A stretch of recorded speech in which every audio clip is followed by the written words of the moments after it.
بسم اللہ الرحمن الرحیم وبہ نستعین وہو خیر ناصر ومعین وصلی اللہ علی سیدنا مولانا بالقاسم محمد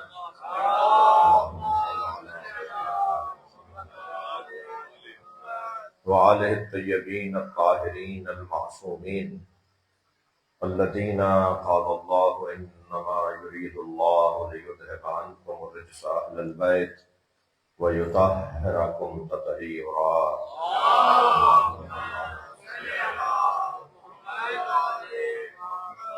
وَلَعْنَةُ اللَّهِ عَلَى أَعْدَائِهِمْ أَجْمَعِينَ مِنْ يَوْمِ عَدَاوَتِهِمْ إِلَى قِيَامِ يَوْمِ الدِّينِ أَمَّا بَعْدُ قال الحكيم في قرآن الكريم بسم الله الرحمن الرحيم قال هي راودتني عن نفسي وشهد شاهد من أهلها إن كان قميصه قد من قبل فصدقت وهو من الكاذبين وإن كان قميصه قد من دبر فكذبت وهو من الصادقين فلما رأى قميصه قد من دبر قال إنه من كيدكن إن كيدكن عظيم يوسف أعرض عن هذا واستغفري لذنبك إنك كنت من الخاطئين صلوات اللهم صل على سورہ مبارکہ یوسف کی آیات 26ویں 25ویں 26ویں 27ویں 28ویں اور 29ویں ہم نے 26 اور 27ویں آیت کل اس پر ناتمام گفتگو کو چھوڑا تھا، گفتگو ناتمام چھوڑی تھی، تو بہت زیادہ دیر کل والی گفتگو یعنی کل والے مضمون پر، مگر کیونکہ کچھ ایسے پہلو تھے جو ارخریزی سے نکالے ہیں کتابوں سے، تو میں چاہوں گا کہ وہ آپ کو ہدیۃً پیش کروں۔ ارشاد ہو رہا ہے کہ جب وہ مرحلہ گزر گیا کہ یہ دونوں دروازے کی طرف دوڑے، حضرت یوسف آگے تھے اور زلیخا پیچھے، فاستبق الباب وقدت قمیصہ من دبر، جب دونوں دوڑ رہے تھے تو قدت قمیصہ من دبر، تو زلیخا نے حضرت یوسف کی قمیص پیچھے سے پکڑی، تو جب وہ آگے بڑھ رہے تھے یہ روک رہی تھی تو قمیص پڑتی چلی گئی۔ وَأَلْفَ يَا سَيَّدَهَا لَكَ الْبَابَ، تو اچانک جب وہ دروازہ کھلا اور یہ عمل ہو رہا تھا، قمیص پھٹ رہی تھی اور یہ باہر آ رہے تھے اور دروازہ کھلا تو سامنے زلیخا کا شوہر کھڑا تھا، تو فوراً اس نے گرگٹ کی طرح رنگ بدلا اور کہا قالت ما جزاء من اراد باہلک السوء، تم ہی بتاؤ جو تمہاری زوجہ کے ساتھ ایسا کرے اس کے ساتھ کیا ہونا چاہیے۔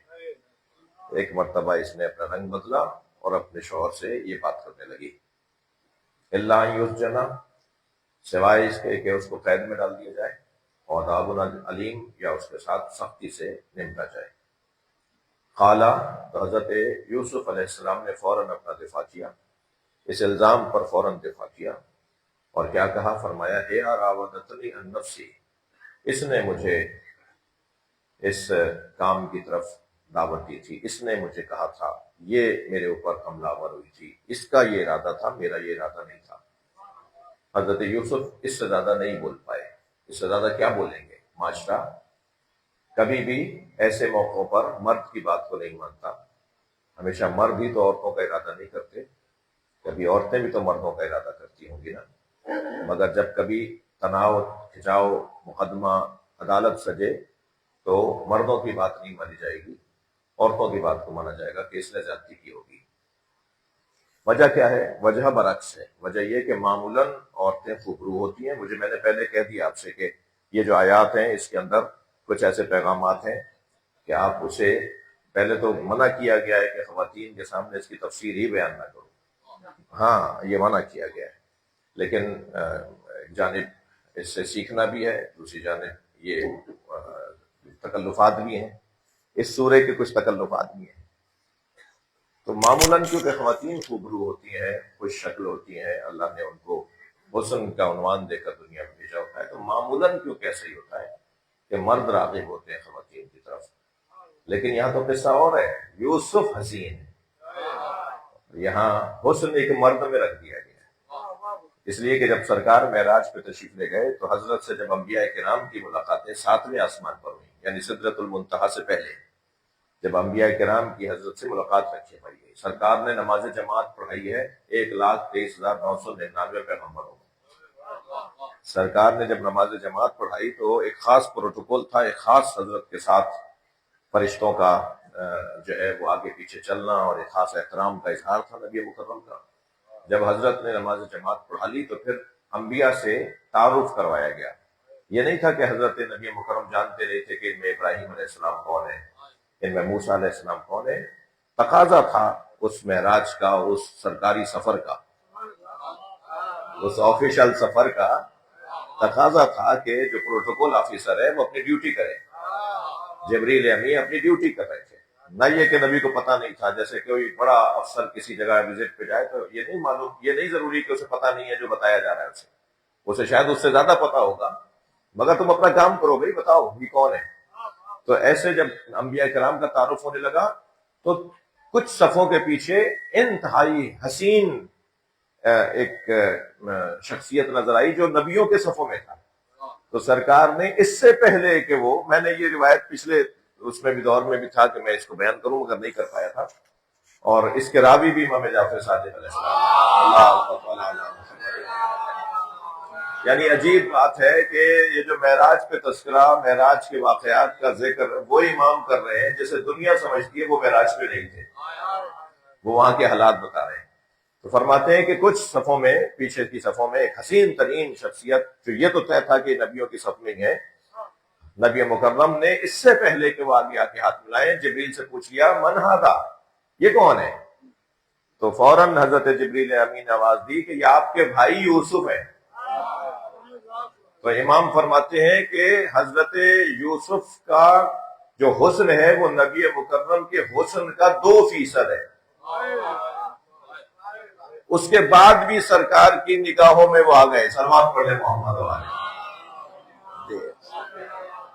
تو چونکہ یوسف علیہ السلام حسن سے استعارہ ہے ان کا وجود، حسن کا استعارہ ہے ان کا وجود، کہتے ہیں نا صاحب یہ حسن یوسف ید بیضا دم عیسیٰ داری، یہ یعنی نبی مکرم کو بھی اگر جو ہے وہ یاد کیا جا رہا ہے تو حسن یوسف سے یاد کیا جا رہا ہے۔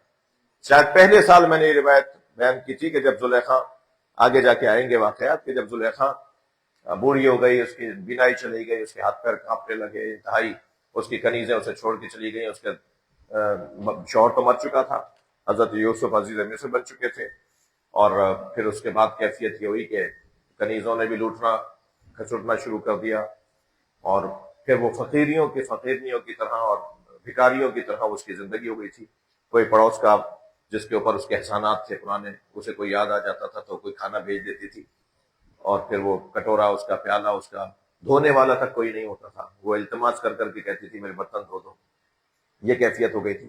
ان ایام میں ایک مرتبہ خبر آئی کہ حضرت یوسف کا گزر اس محلے سے ہو رہا ہے جس محلے میں زلیخا رہتی ہے۔ تو کہنے لگی مجھے سہارا دے کے وہاں لے جا کے بٹھا دو جس رستے سے یوسف گزرے گا، اتنا مجھ پہ احسان کرو۔ تو مہربانی کر کے کچھ کنیزوں نے، کچھ عورتوں نے پرانی جو اس کے گھر میں کام کرتی تھی، اب بولتا ہے اس کو ڈانٹ ڈپٹ کرتی ہیں، اب اسے الجھتی ہیں۔ کیا زمانہ ہے جو کہ یہ دنیا کی بے وفائی دیکھیے آپ، کہ لے جا کے بٹھا دیا وہاں پر اس رستے پر جہاں سے حضرت کا گزرنا تھا۔ تو جب سواریاں آنے لگیں تو سنبھل کے بیٹھنے لگی، مجھے یوسف کی خوشبو آ رہی ہے، مجھے یوسف۔ اور پھر جب ایسا آیا کہ قریب آئے تو آواز دے دی، وہ پرانا نام لیا حضرت یوسف کا، گھر کا نام لیا۔ تو حضرت یوسف کا جب نام لیا تو حضرت یوسف نے اس مجمع میں اس طرف دیکھا جہاں سے آواز آئی تھی، تو غور سے دیکھنے لگے جیسے ڈھونڈ رہے ہو کہ یہ کون ہے جس نے میرا پرانا نام لیا ہے۔ تو مجمع میں دیکھ کے سواری رکوا دی، کہا آواز دی نوکروں کو جو سواری لے کے چل رہے تھے، کہا رکو۔ اور پھر اس طرف دیکھ کے فرمانے لگے کہ یہاں سے مجھے کسی نے آواز دی ہے، تو یہ اتنی دیر میں گرتی پڑتی آگے آ گئی۔ تو قریب آ کے کہنے لگی کہ یوسف مجھے پہچانو۔ تو حضرت یوسف نے معمولی سی توجہ فرمائی، توجہ ہے نا حضرت کی، معمولی سی توجہ فرمائی اور فرمایا یا زلیخا ما کانا ہناکا من کے، تجھے اس حالت میں کس نے پہنچا دیا؟ یاد آ گیا حضرت یوسف کا کہ کون ہے۔ تو بے ساختہ کہنے لگی حسن و وجہ کا یا یوسف. حضرت یوسف، ہاں حضرت یوسف نے فرمایا تجھے اس حال تم ہو اے زلیخا، تمہارا ہی کیا حال ہو گیا؟ تو کہنے لگی حسن و وجہ کا یا یوسف. تو جیسے اس نے کہا نا حسن و وجہ کا یا یوسف، تو حضرت یوسف نے بے ساختہ فرمایا کیفا کیفا اذا علمت، کیا حال ہوگا جب تو جانے گی نبیًا، اس نبی کے بارے میں کہانا فی آخر الزمان، جو آخری زمانے کا نبی ہے. کانا احسن وجہ منی، وہ مجھ سے زیادہ حسین ہے. احسن منی خلقی، احسن منی خلقی، اس کا اخلاق مجھ سے زیادہ اچھا ہے، اس کی شکل و صورت مجھ سے زیادہ اچھی ہے. اگر تجھے معلوم ہو جائے کہ آخری زمانے میں آنے والے نبی کا کیا حسن ہوگا، تو کہنے لگی صدقتا یا یوسف، تم سچ کہہ رہے ہو، تم سے زیادہ حسین ہے. تو کہنے لگے حضرت یوسف کیفا علمت انی صدقت، تجھے کیسے پتا چلا کہ میں سچ کہہ رہا ہوں؟ کہنے لگی ہینا ذکرتہ وقع حبہ فی قلبی، جب تم اس کا نام اور ذکر کر رہے تھے ان کی محبت میرے دل میں آ گئی. اور یوسف جان لو آج کے بعد تم سے کوئی محبت نہیں ہے، مجھے محمد سے محبت. سبحان اللہ، اللہ اکبر.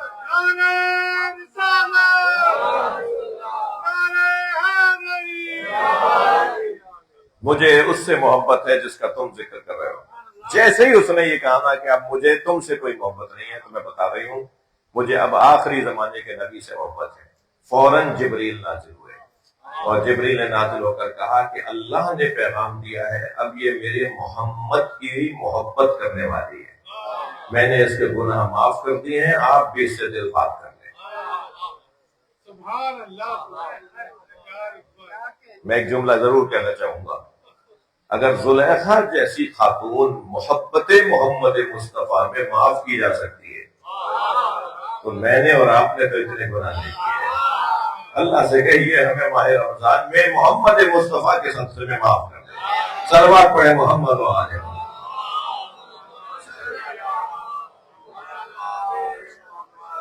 جی، اور پھر اس کے بعد مسلسل وہی آتی رہی حضرت یوسف کے اوپر کہ زلیخا کا خیال کرو، زلیخا کا خیال کرو.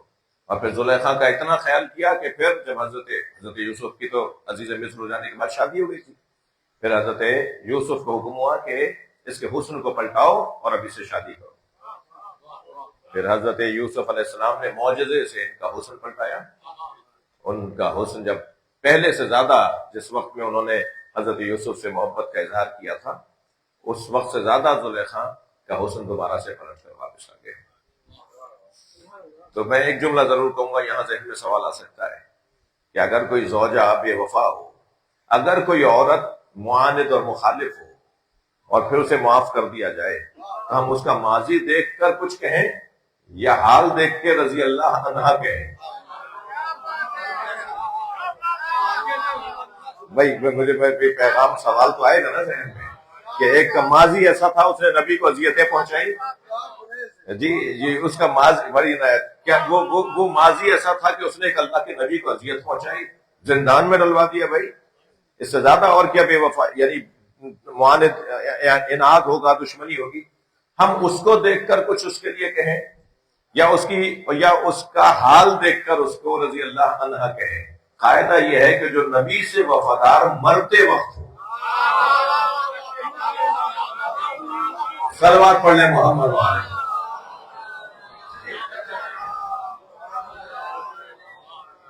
تو اب کیفیت کچھ یوں ہے کہ کہنے لگی کہ اب بتاؤ اے یوسف، اے میرے شوہر عزیز، تمہاری اہلیہ کے ساتھ اگر کوئی ایسا کرے تو کیا کرنا چاہیے؟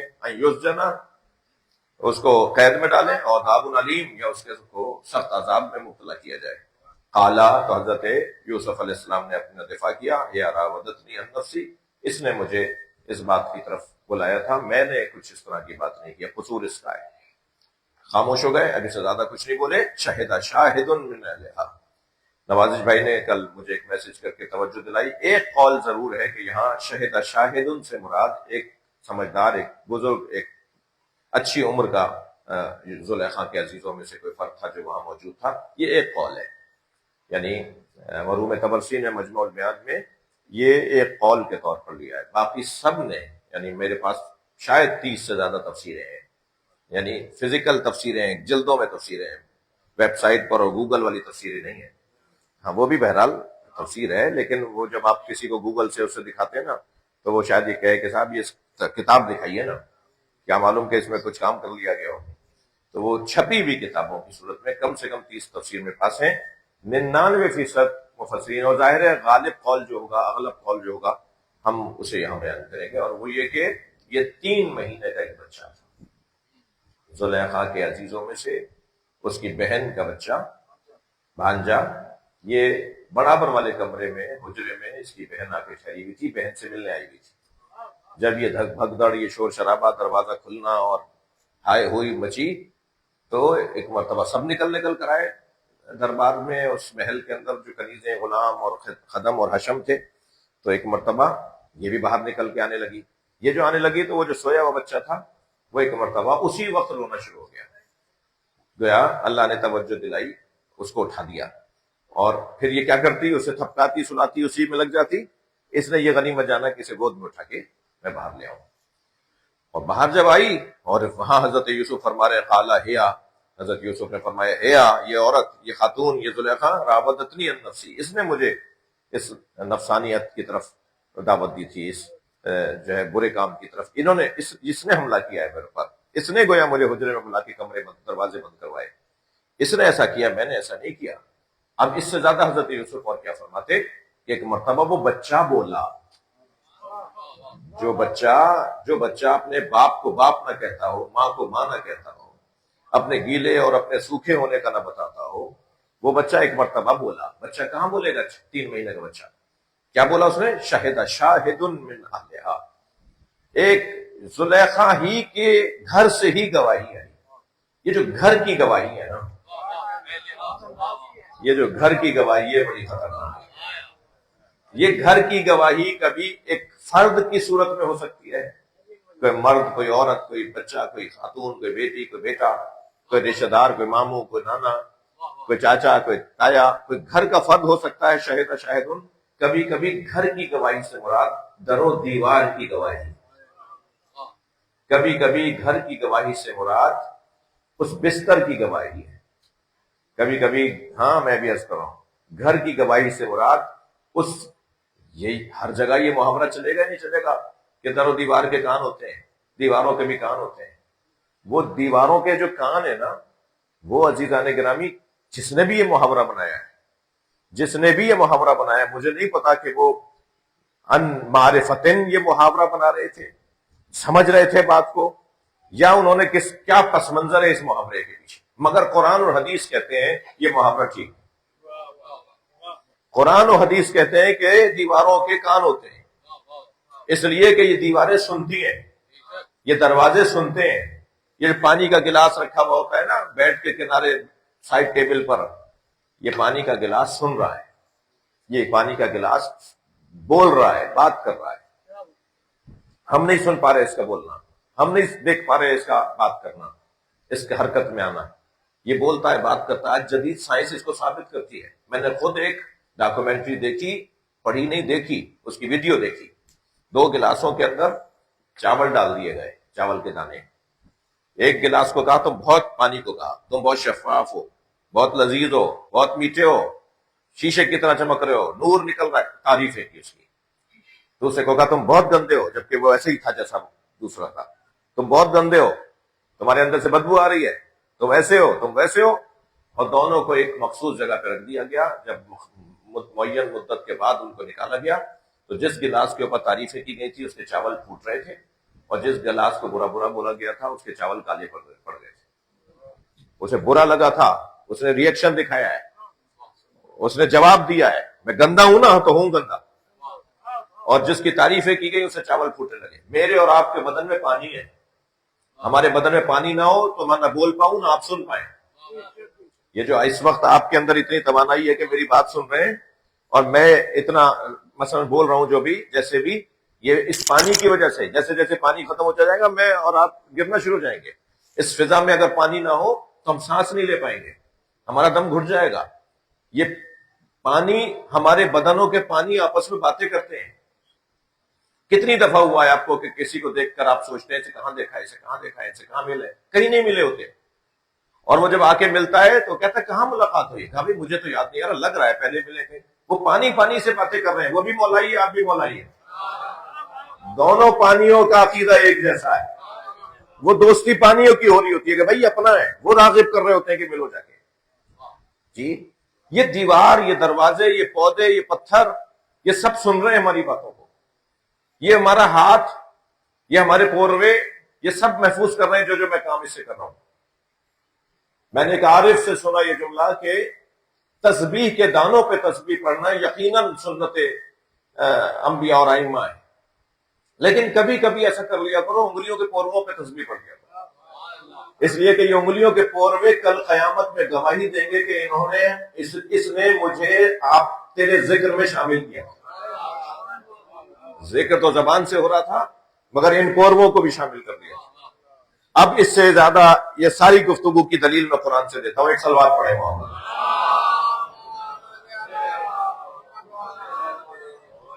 اور دلیل یہ ہے کہ سورہ فصلت کے اندر 22ویں آیت میں اللہ ارشاد فرماتا ہے وَمَا كُنْتُمْ تَسْتُرُونَ أَن يَشْهَدَ عَلَيْكُمْ سَمْعُكُمْ وَلَا أَبْصَارُكُمْ وَلَا جُلُودُكُمْ. نہیں بچ سکتے ہو، نہیں چھپا سکتے ہو کام، گناہ چھپ نہیں سکتا، جھوٹ چھپے گا نہیں. زلیخا جھوٹ بول رہی تھی نا، کہہ رہی تھی اس نے حملہ کیا ہے، جھوٹ چھپے گا نہیں. کیسے چھپاؤ گے جھوٹ کو؟ اللہ کہہ رہا ہے قرآن میں تمہارے خلاف خود تمہارے کان گواہی دیں گے، تمہارے کان بولیں گے تمہارے خلاف. اس نے ہم سے سنا تھا، کہہ رہا ہے نہیں سنا، کہہ رہا ہے میں نے کوئی گانا نہیں سنا، کہہ رہا ہے میں نے کوئی غیبت نہیں سنی، کہہ رہا ہے میں نے کوئی تہمت نہیں سنی. کان کہے گا مجھ سے سنا ہے اس نے، وہ جھوٹ بول رہا ہے.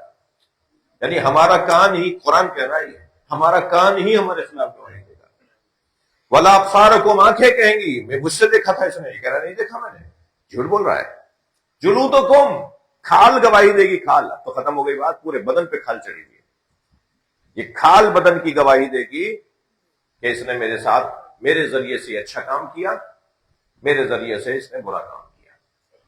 خود گھر کی گواہی ہے یہ شہیدہ شاہد من اہلہا، ہم سب کے ساتھ اہلہا لگا ہوا ہے. زلیخا کا جھوٹ چھپا نہیں، معاف کیجیے گا میرا جھوٹ بھی، کسی کا جھوٹ بھی نہیں چھپے گا، کسی کی نیکیاں بھی نہیں چھپیں گی.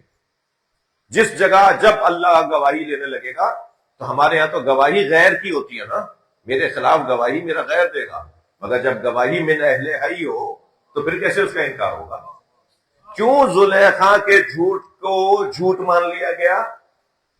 یعنی زلیخا کے جھوٹ کو مان لیا گیا کہ یعنی سچ نہیں مانا گیا، جھوٹ مانا گیا کہ جھوٹ بول رہی ہے، اس لیے کہ گھر سے گواہی آ گئی. گھر سے گواہی آ گئی تو بات ہی ختم ہو گئی، اب اس کے اوپر بحث ہی کوئی نہیں ہونی، مان لیا گیا.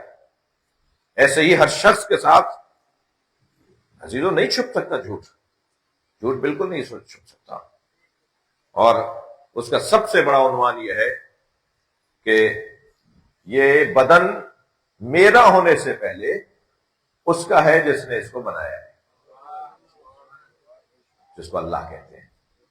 یہ ہاتھ اس نے دیا ہے، یہ آنکھ اس نے دی ہے، یہ کان اس نے دیا ہے، یہ زبان اس نے دی ہے. یہ میرا ہونے سے پہلے اس کا ہے جس نے اس کو میرا بنایا ہے. تو یہ مجھ سے وفادار رہے یا اس سے کہ جس نے اس کو بنایا ہے؟ یہ تو اس کا وفادار رہے گا جس نے اس کو بنایا ہے. لہذا خطرناک ہے. اور یہ شہدہ شاہد من اہلہا، اس 3 مہینے کے بچے نے گھر سے، اگر گھر کا کیا بولتے ہیں، گھر کا بیدی، ہاں وہ والی کیفیت ہے کہ گھر کا بندہ گواہی دے رہا ہے. اب بچنا ممکن نہیں ہے. اور گواہی بھی اس نے ان حدثن دی ہے، ان حسن نہیں دی. اس نے آنکھوں دیکھی گواہی نہیں دی ہے، اس نے گمان تخمینہ اندازے پر گواہی دی. اور اندازہ گمان تخمینہ اگر درست ہو تو اسے عدالت بھی مانتی ہے. گمان تخمینہ اگر درست ہو تو اسے عدالت بھی تسلیم کرتی ہے. ججز ایک صلوات پڑھے محمد والے.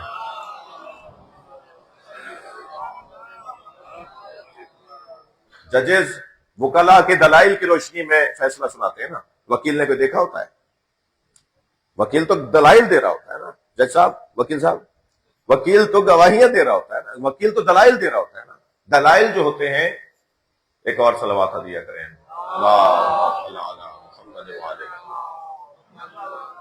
تشریف لائے مولانا ابو ذر جعفری صاحب، مولانا واجد علی شاہ صاحب تشریف فرما ہو رہے ہیں۔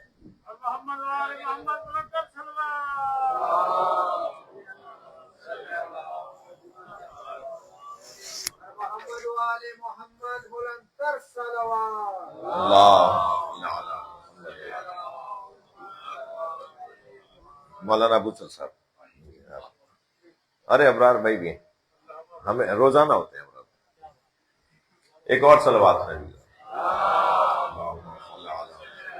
محمد، اس سے بلند صلوات۔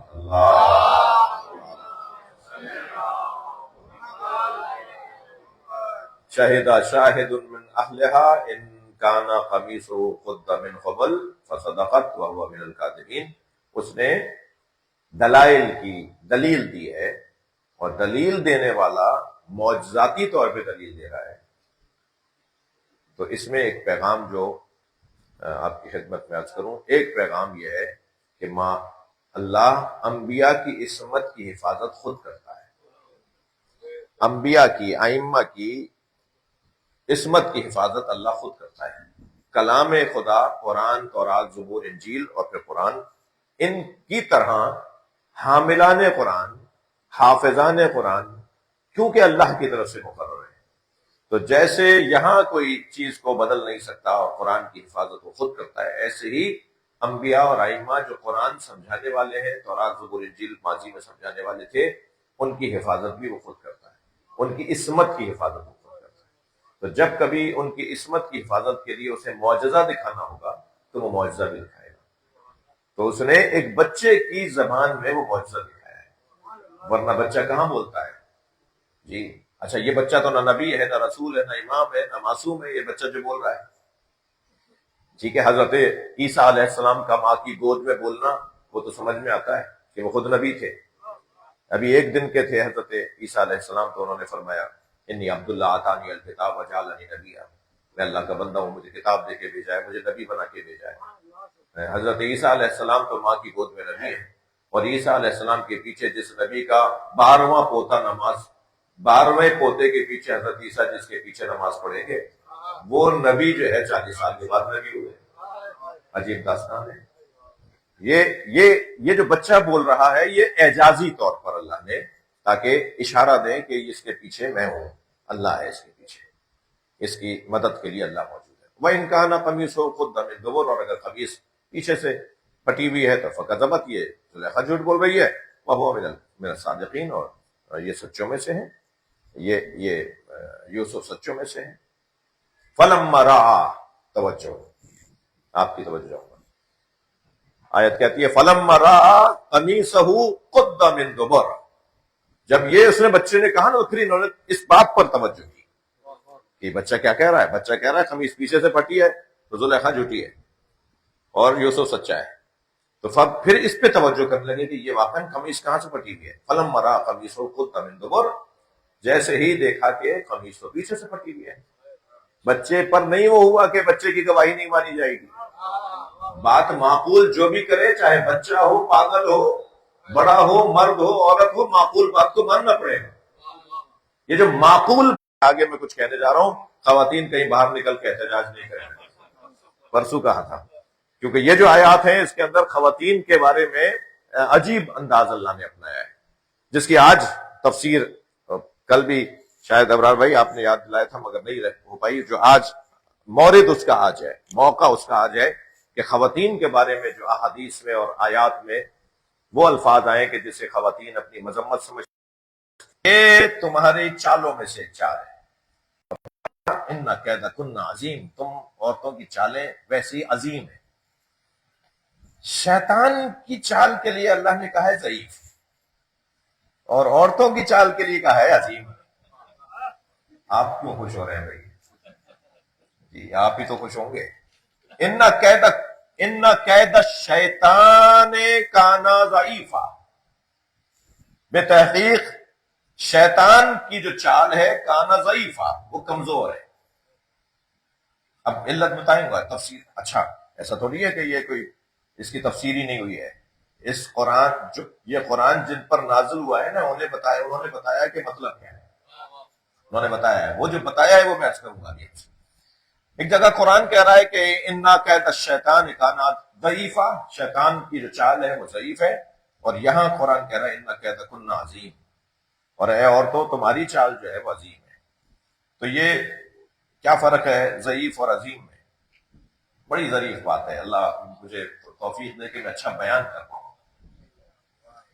شیطان کی چال ضعیف اور خواتین کی چال عظیم. دونوں میں جو نقطہ مرکزی ہے نا اسے ضعیف بنانے کا اور انہیں عظیم بنانے کا، وہ نیت کا مسئلہ ہے. اس کی نیت جو ہے نا وہ خراب ہے، اس لیے ضعیف ہے. ان کی چالوں میں نیت پاک ہوتی ہے، اس لیے عظیم. وہاں صرف اور صرف بہکانا ہے، دوسرا ایجنڈا ہی نہیں ہے. توجہ چاہوں گا. شیطان کے ہاں صرف اور صرف بہکانے کا ایجنڈا ہے، کسی کی رہنمائی نہیں کرتا، کسی کو نہیں کہتا اچھے کاموں کا. وہ شیطان کے ہاں صرف اور صرف بدنیتی ہے، اور ان کے ہاں چالوں میں حسن نیت بھی ہے. یہ اپنے شوہر کو اپنا بناتی ہے چالوں کے ذریعے، یہ اپنے بچے کو پیار دیتی ہے تربیت کے لیے. یہ جتنی بھی چالیں چلتی ہیں اس کے پیچھے نیت کی پاکی ہوتی ہے. ہاں کہیں کہیں زلیخا بھی ہوتی ہے عورتوں میں کہ جس کی نیت خراب ہوتی ہے. جی توجہ کر رہے ہیں حضرات. ان کے ہاں نیت کی خرابی ہونا. قید کا مطلب، قید چال منفی بھی ہے مثبت بھی ہے. چال ہمیشہ منفی نہیں ہوگی، چال کبھی مثبت بھی ہوگی. ان کی پوری کوشش یہ ہوتی ہے کہ جس سے ان کا تعلق ہوتا ہے خواتین کا، انہیں اپنے ہاتھ سے جانے نہ دے. بچہ کسی اور کا نہ ہونے پائے. ماں کو دیکھ لیجئے 4 سال تک اپنے بیٹے کا رشتہ رکھا، ہر تہوار پہ جوڑے بیڑے بھیجتی رہیں، سلامیاں بھیجتی رہیں، نیک بھیجتی رہیں، عیدیاں بھیجتی رہیں. ایک ہفتے بعد ہی بہو کے دانت بڑے نظر آتے ہیں، ایک ہفتے بعد ہی بہو کی چال بری لگنے لگتی ہے. شادی ہونے کے بعد 4 سال تک خوب انہوں نے لاڈ اٹھائے ہونے والی بہو کے، اور جب ہونے والی بہو ہو گئی بہو تو سارے عیب آنے نظر آنا شروع ہو گئے. وہ کیوں ہوتا ہے ایسا؟ وہ اس لیے ہوتا ہے کہ انہیں اپنا بچہ اپنے ہاتھ سے جاتا ہوا گمان ہو رہا ہے. انہیں اپنا بچہ اپنے ہاتھ سے جاتا ہوا گمان ہو رہا ہے کہ ان کا بچہ ان کے ہاتھ سے جا رہا ہے. روزانہ جو پہلے انہیں آ کے سلام کرتا تھا اور 2 گھنٹے بیٹھتا تھا، اب وہ 10 منٹ میں بیٹھنے کے بعد اپنے کمرے کی طرف جا رہا ہوتا ہے. انہیں برا لگ رہا ہوتا ہے. یہ قید ہے ان کا.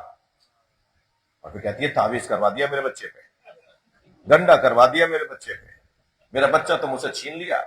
یہ میں بہو لائی تھی، جادوگرنی تھوڑی لائی تھی. وہ جادوگرنی نہیں ہے، اس بچے کی عمر اور اس بچے کی زندگی کا تقاضا ہے کہ وہ اس کے ساتھ زیادہ وقت گزارے. تم اپنے آپ کو کیوں نہیں یاد کرتی کہ تم نے بھی یہ کیا تھا اپنی ساس کے ساتھ؟ جی جوائنٹ فیملی سسٹم میں جہاں سب مل کر رہتے ہیں وہاں یہ مسئلہ زیادہ ہے. وہاں یہ ماں کی صورت میں اس کی چال ہوتی ہے کہ کسی طرح اپنے بچے کو اپنے آپ سے دور نہ کرے. وہاں زوجہ نہیں چاہتی کہ خاص طور پہ جو مرد آفس میں عورتوں کے ساتھ کام کرتے ہیں، ان کے تو گھر میں جو کلاس ہوتی ہے وہ وہی جانتے ہیں. آپ کے آفس میں فلاں کون میں آؤں گی دیکھنے کے لیے. ارے بھائی تمہارا کیا واسطہ، تم آفس آؤ گی میرے؟ مگر وہ آفس ایک چکر ضرور لگاتی ہیں ہر 2 4 5 منٹ میں. وہ چاہتی بھی میرا تعارف کرائیں، بیوی ہے کہ میں ہوں ان کی بیوی. اور پھر وہ آپ کے ساتھ ایسے کیوں بیٹھی تھی، وہ کیوں آئی تھی؟ اس کا بھائی وہ آفس میں بہت مشکل ہے. یہ نہیں چاہتی کہ اس کا شوہر اس سے دور ہو. یہ جو قید ہے نا، قید، اس سے مراد ہمیشہ بدنیتی نہیں ہے. اور آگے آ جائیے تھوڑا سا. ارشاد ہو رہا ہے، اللہ اکبر. ارشاد بھی کرنے والے مولا علی ہیں.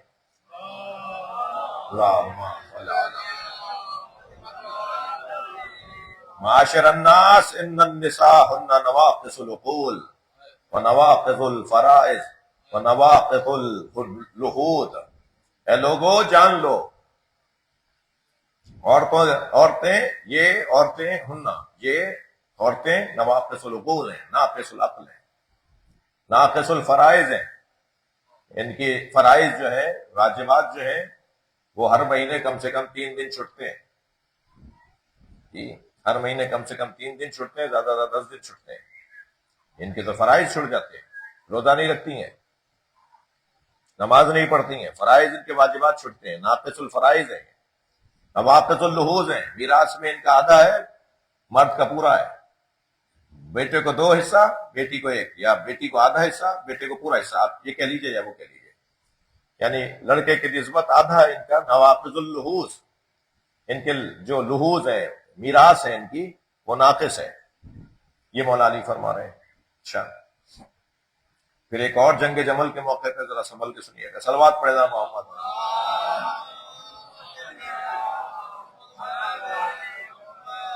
جب جنگ ختم ہوئی اور مولا بہت دکھی تھے کہ یہ جو کچھ ہوا ہے یہ کیا ہوا ہے، تو لوگوں نے کہا مولا اتنا سخت مار کا آپ نے گزارا ہے، اور پھر فرمایا کہ یہ میرے علاوہ کوئی کر بھی نہیں سکتا تھا. جو میں نے اس مارکے کو طے کیا ہے، میرے علاوہ کوئی نہیں کر سکتا. اس کے اختتام پر حضرت نے جو نصیحتیں فرمائی ہیں، لوگوں کو سمجھایا ہے کہ یہ کیس کتنا پیچیدہ کیس تھا، یہ آپریشن کتنا میجر آپریشن تھا جو میں نے کیا ہے. یہ میں آج کے الفاظ میں بات کر رہا ہوں. اس میں حضرت کا ایک جملہ ہے، فرماتے ہیں فَاتَّقُوا شِرَارَ النِّسَاء، ہمیشہ عورتوں کے شر سے بچ کے رہیں. ایک صلوات پڑھے گا. یہ اصل میں جذباتی ہے نا، جذبات سے کام لیتی ہیں. یہ لوگوں کو اپنی طرف راغب کرنے میں ان کے اندر ایک کیفیت ہے کہ اپنی طرف جلدی بات سمجھا دیں. یہ سمجھانا انہیں آتا ہے، وہ قیدا کننا والی بات ذہن میں رہے. یہ جلدی سمجھا لیتی ہیں. شوہروں سے منوانا انہی کو تو آتا ہے، بیٹوں سے منوانا انہی کو تو آتا ہے، بیٹے کی نسبت باپ سے منوانا بیٹی کو تو آتا ہے. آپ دیکھ لیجئے کبھی بیٹا آپ سے 4 دفعہ کہے گا، آپ کہیں گے بیٹا دیکھتے ہیں. بیٹی 1 دفعہ کہے گی، آپ کہیں گے منگوا دو. بیٹی کے آگے باپ ہتھیار پھینک دیتا ہے، مان لیتا ہے بیٹی کی بات، بیوی کی بات مان لیتا ہے. ایسا ہی ہے نہیں؟ بہنوں کی بات بھائی کی نسبت جلدی بھائی مان لیتا ہے. یہی تو اللہ کہہ رہا ہے. اور کیا کہہ رہا ہے؟ مخالفت کر رہا ہے، مذمت کر رہا ہے. ان کا مزاج ایسا ہے، ان کی ساخت ایسی ہے. ان قیدا کننا عظیم. صلوات پڑھے محمد. مشکل تفسیر ہے. ایک اور صلوات نبی کی ذات.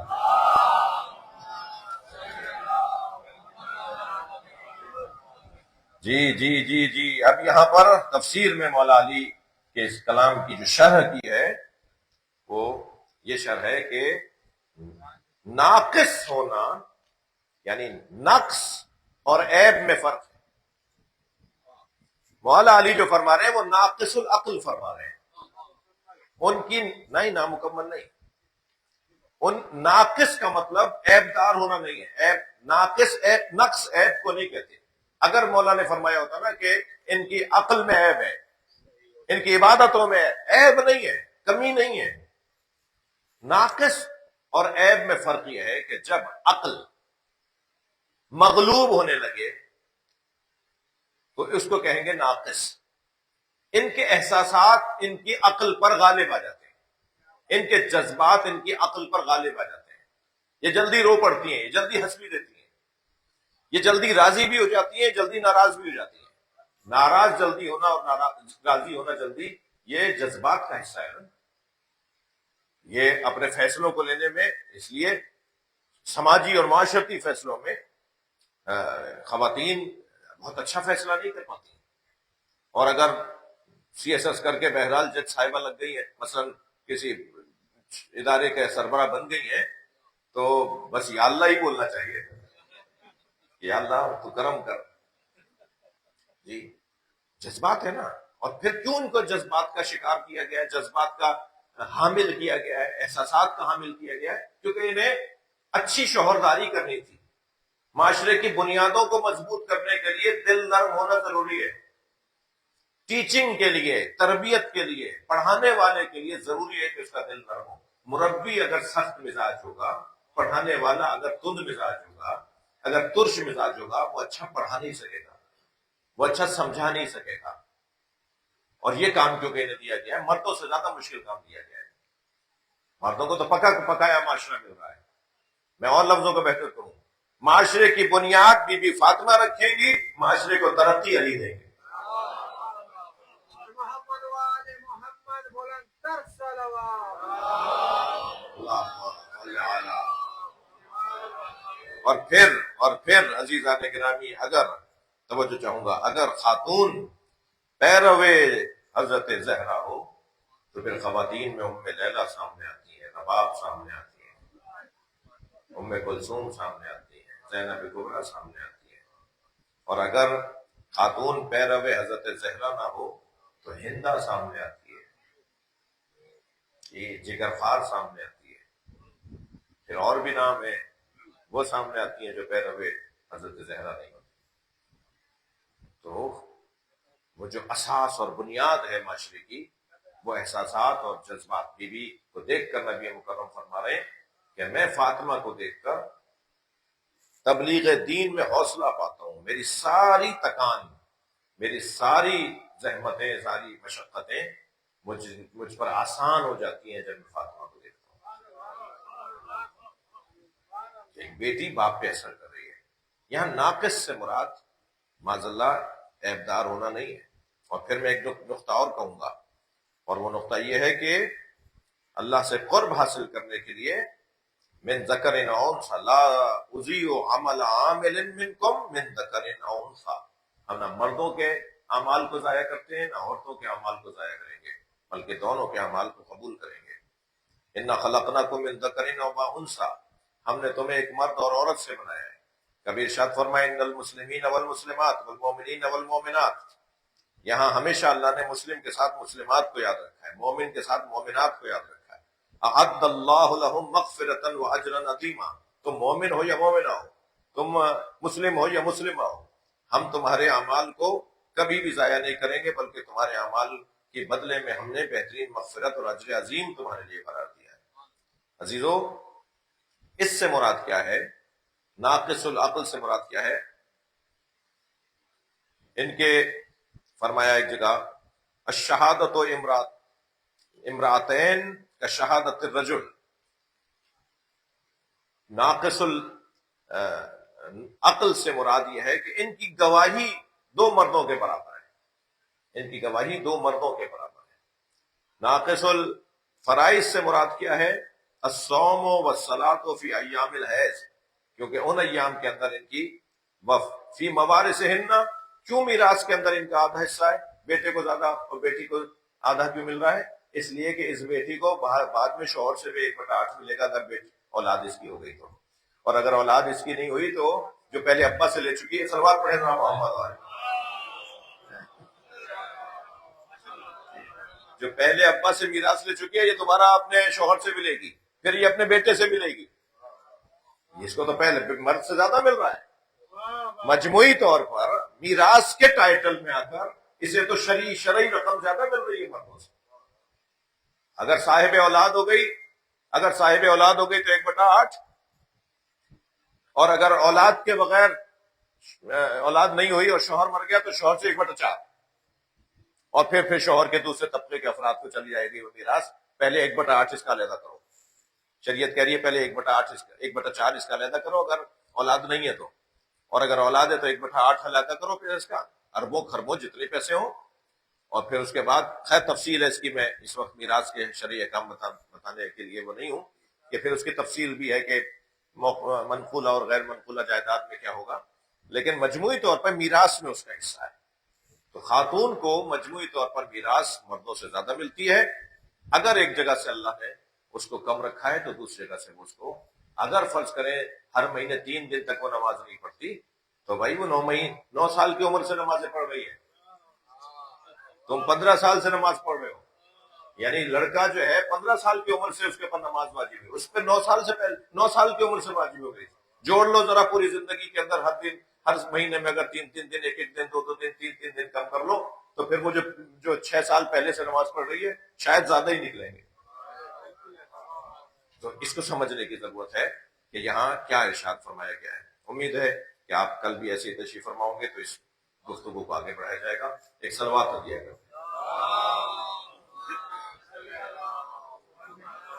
میں جب صاحب 2 جملے مسائل کے پڑھ دوں، آج شب رحلت جناب خدیجۃ الکبریٰ ہے، اور بیوی کی کنیزوں کا تذکرہ ہوا۔ خاص طور پر اگر کوئی پیرو جناب زہرا خاتون ہے تو وہ اس بات کا احساس کرے کہ اسے اللہ نے عظمتوں سے سرفراز کیا ہے، اسے اللہ نے رفعتوں سے اس کو مقام دیا ہے، مسلمین والمسلمات، مومنین والمومنات۔ ہمیشہ ان کا احترام۔ بیوی کے لیے صرف فضائل کے باب میں ایک جملہ یہ کہوں گا کہ جس بیوی نے نبی مکرم کا، اور یہ میرے الفاظ نہیں، سرکار دو جہاں کی حدیث ہے جو سنی شیعہ نے لکھی ہے، بیوی نے نبی مکرم کا اس وقت ساتھ دیا جس وقت نبی مکرم کا کوئی ساتھ دینے والا نہیں تھا، اس وقت سرکار کا ساتھ دیا۔ سب چھوڑ چکے تھے حضرت، سوشل بائیکاٹ تھا۔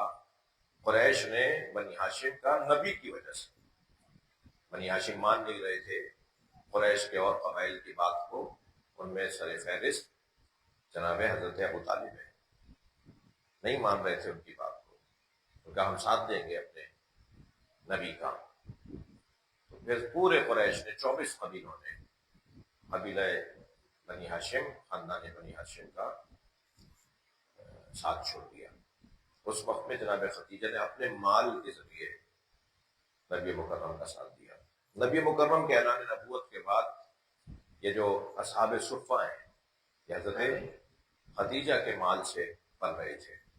روزانہ 200 کچھ لوگوں کو کھانا، 200 کچھ لوگوں کا روزانہ 3 وقت کا کھانا، 2 وقت کا کھانا، 1 وقت کا کھانا، روزانہ کا کھانا، جو بھی آپ تصور کریں اس زمانے میں کیا رائج تھا، کیسے کیا انداز تھا۔ اور 1 2 3 4 سال نہیں، مدتوں۔ وہ جو نئے مسلمان آتے تھے جنہیں ان کے خاندان سے نکال دیا جاتا تھا، کون تھے وہ اصحاب صفہ؟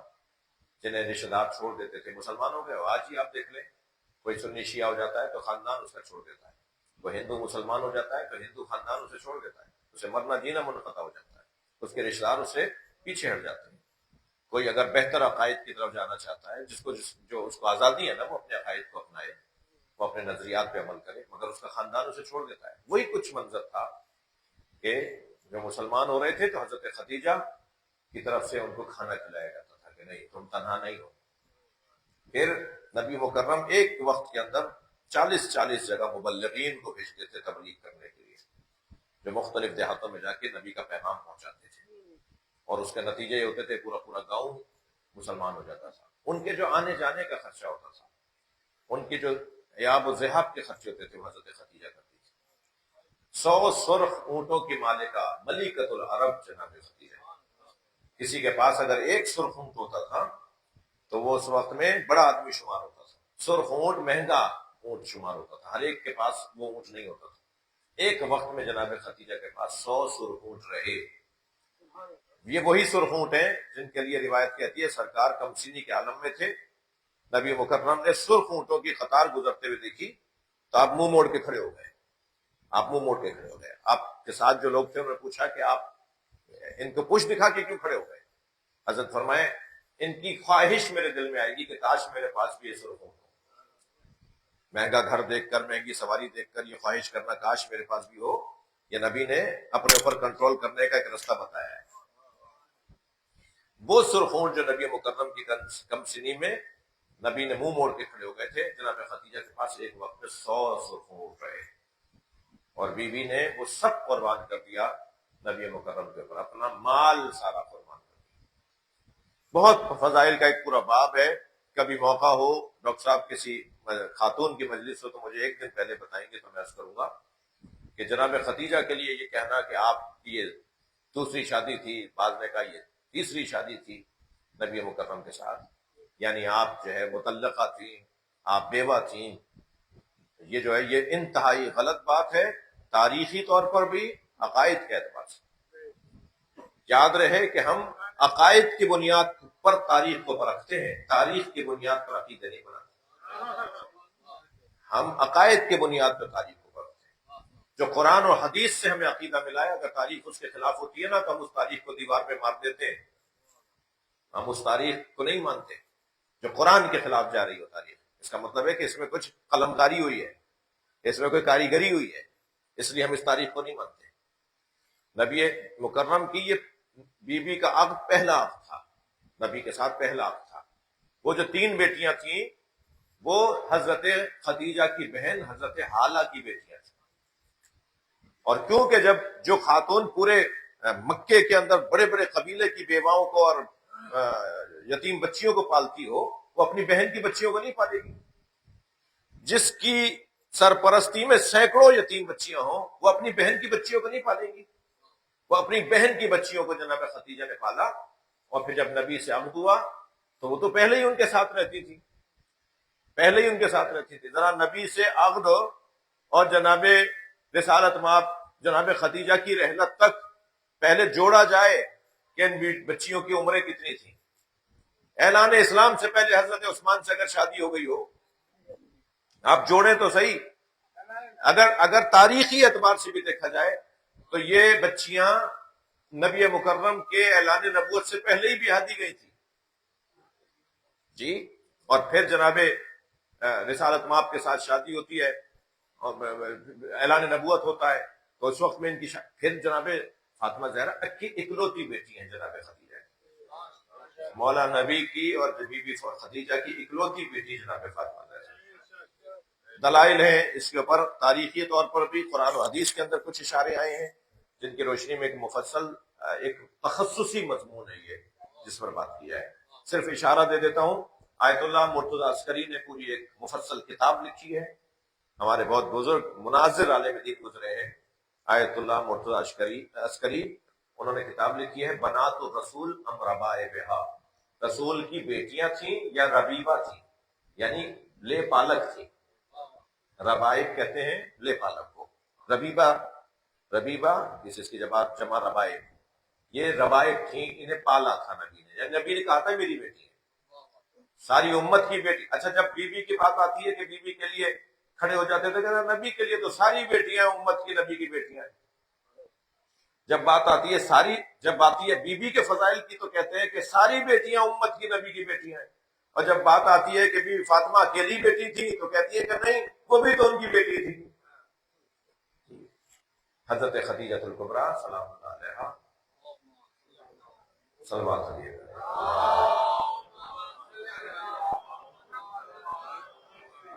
بی بی نبی مکرم پر اپنا سارا مال خرچ کرنے والی ذات، نبی مکرم کی اولاد کی ماں، امام سجاد دربار یزید میں خطبے میں فرماتے ہیں انا ابن خدیجہ، میں خدیجہ کی اولاد، فخر کرتے ہیں امام سجاد خدیجہ۔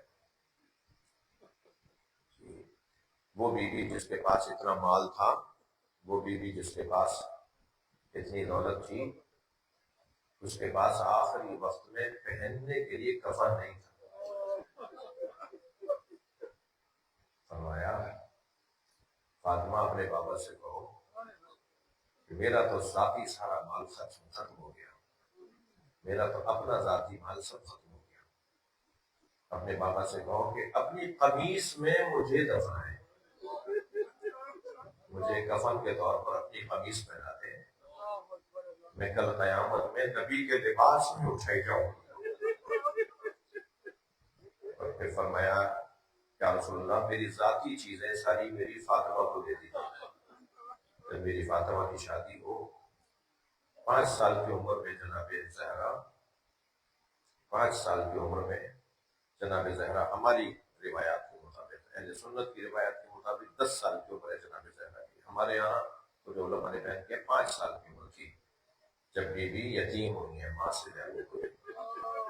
5 سال کی بچی کتنی بڑی بچی ہوتی ہے، میں تو کہتا ہوں یہ 5 سال، یہ 4 سال کبھی جناب سکینہ کی یاد دلاتا ہے، یہ کبھی جناب زینب کی یاد میں لے جاتا ہے۔ پھر جب جناب زینب یتیم ہو رہی ہے تو جناب زینب کے یتیم ہونے پہ جناب زہرا کو جو دکھ ہے نا، انہیں پتا ہے کہ 4 اور 5 سال کی بچی جب یتیم ہوتی ہے تو اس کے کیا احساسات اور اس کے جذبات ہوتے ہیں۔ خود جناب خدیجہ کی بیٹی جناب زہرا 5 سال میں یتیم ہو رہی ہے، اور جناب زینب 4 سال میں یتیم ہو رہی ہے۔ اجرکم اللہ، اللہ آپ کو کسی غم میں نہ رلائے۔ اور جناب سکینہ 4 سال میں یتیم ہو رہی ہے۔ عجیب دستور ہے، عجیب اس گھرانے کا انداز زندگی ہے، عجیب قسمت ہے اس گھرانے کی کہ یہاں کی بچیاں 4 سال 5 سالوں میں یتیم ہو رہی ہیں۔ 4 سال کی عمر میں جناب خدیجہ کے سامنے جناب زہرا 5 سال کی ہے، جناب زینب 4 سال کی ہے۔ فرمایا زینب سامنے صندوقچہ رکھا ہے، اٹھا کے لاؤ۔ جناب زہرا نے بی بی زینب سے فرمایا جب شہادت قریب ہوئی نا، فرمایا سامنے صندوقچہ رکھا ہے، اٹھا کے لاؤ۔ جناب زینب صندوقچہ لے کے آئی، بی بی نے فرمایا کھولو دیکھو اس میں کیا ہے۔ جب کھولا تو اس میں کفن رکھے ہوئے تھے۔ فرمایا زینب جنت سے جبریل 5 پنجتن کے کفن لے کر آئے تھے، ایک کفن تمہارے بابا نے میرے بابا کو دے دیا ہے، باقی یہ 4 کفن ہیں، یہ مجھے دکھاتی رہو، میں بتاتی رہوں کون سا کفن کس کا ہے۔ میں ہاتھ چھوڑ کے بی بی زہرا سے کہوں گا بی بی یہ کام تو گھر کی بڑی عورتوں کو دیا جاتا ہے، آپ اتنی کم سے بچی کو یہ کام دے رہی ہے کہ کس کا کون سا کفن۔ اجرکم اللہ، عجب نہیں جناب زہرا کی آواز آئے، میری زینب کا بڑا حوصلہ ہے، یہ 70 قدم کے فاصلے سے بھائی کو ذبح ہوتے ہوئے دیکھے گی، یہ بھائی کے جگر کے ٹکڑے دشت میں نکلتے ہوئے دیکھے گی، میری زینب کا بہت بڑا حوصلہ ہے۔ جناب زینب نے ایک کفن دکھایا، جناب زینب نے ایک کفن دکھایا تو بی بی نے فرمایا یہ کفن تمہارے بابا، یہ تو کفن تمہارے باپ، یہ کفن میرا ہے، کچھ دن کے بعد تمہارے بابا علی تم سے مانگیں گے تو دے دینا۔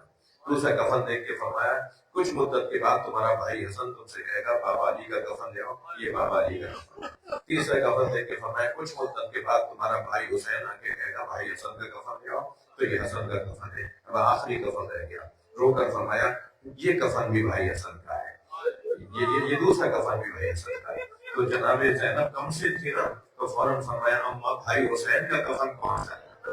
تو فرمایا حسین کا کفن جنت سے نہیں ہے، میرا بچہ بغیر کفن کے کربلا کے میدان میں دفنا دیا گیا۔ اللہ لعنت اللہ اللہ طالبین، یا اللہ ان آوازوں پہ رحمت نازل فرما، رونے والوں کی توفیقات میں اضافہ فرما۔ مجھے اجازت دیں کہ سوالات کو ہم کل رکھیں گے انشاءاللہ۔ التماس کر رہا ہوں ایک سورہ فاتحہ کے لیے 3 مرتبہ سورہ اخلاص، مرحوم مغفور سید جعفر علی، سیدہ ملکہ خاتون، سید بشیر حسین، سیدہ زمر النساء، سید ظہیر حسین، سید امیر حسن، سید نجم الحسن، سید نجم الحسن، سید نجم الاسلام، سیدہ لبنہ تقوی، سیدہ سلمہ خاتون، سید جبار حسین، سید مولانا محمد اول نقوی، علامہ طالب جوہری، سید عابد حسین عاطف الولی، رئیس فاطمہ، حیدر رضا، محمد علی، عدنان مرزا آغا، تجمل کے فرزند، گوہر فاطمہ، ناصر حسین،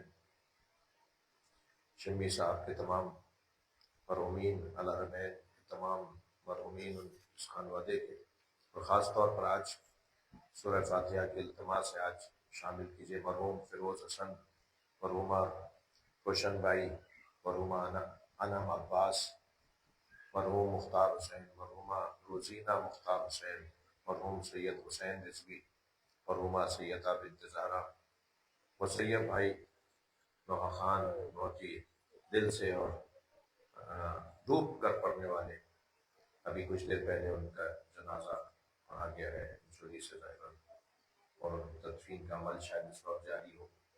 ان کی قبر میں آج ان کی پہلی رات ہے۔ ان تمام ناموں کے لیے، آپ سب کے مرحومین کے لیے، مسیب رضوی نوحہ خان مولا کے مداح ان کے لیے رحم اللہ الفاتحہ۔ بسم اللہ الرحمن الرحیم، اهدنا الصراط المستقيم صراط الذين أنعمت عليهم غير المغضوب عليهم ولا الضالين۔ بسم الله الرحمن الرحيم، قل هو الله أحد الله الصمد لم يلد ولم يولد ولم يكن له كفوا أحد۔ بسم الله الرحمن الرحيم، قل هو الله أحد الله الصمد لم يلد ولم يولد ولم يكن له كفوا أحد۔ بسم الله الرحمن الرحيم، قل هو الله أحد الله الصمد لم يلد ولم يولد ولم يكن له كفوا أحد۔ اللهم صل على محمد وآل محمد۔ دعاؤں کی قبولیت کے لیے بلند صلوات۔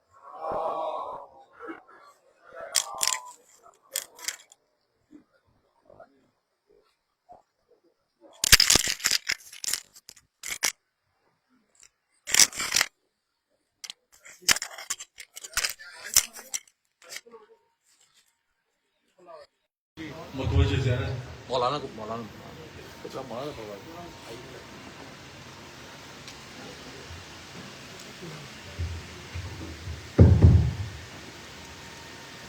السلام عليك يا أبا عبد الله وعلى الأرواح التي حلت بفنائك عليك مني سلام الله أبدا ما بقيت وبقي الليل والنهار ولا جعله الله آخر العهد مني لزيارتكم بلندوات بمولا وراقة بارك السلام پیش السلام على الحسين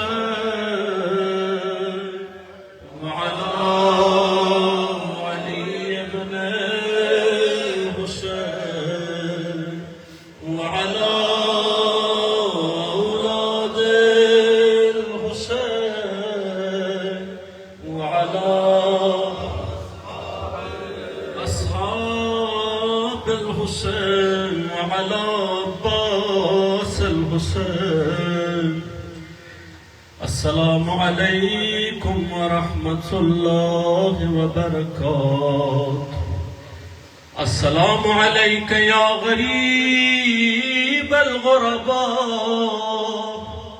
السلام عليك يا معين الضعفاء والفقراء السلام عليك يا شمس الشموس يا أنيس النفوس أيها المدفون بأرنتوس السلام عليك يا علي بن موسى الرضا وأختك المعصومة سلام الله عليها السلام عليكم ورحمة الله وبركاته السلام عليك يا عين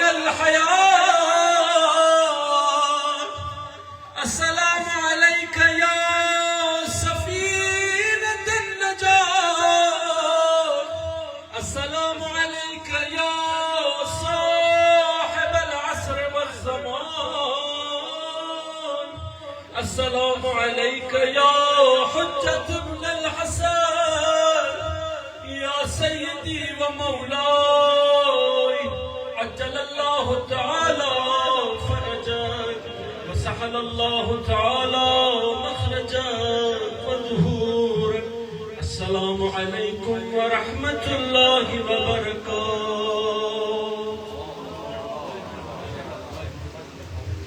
بسم الله الرحمن الرحيم اللهم كل وليك الحجة ابن الحسن صلواتك عليه وعلى آبائه في هذه الساعة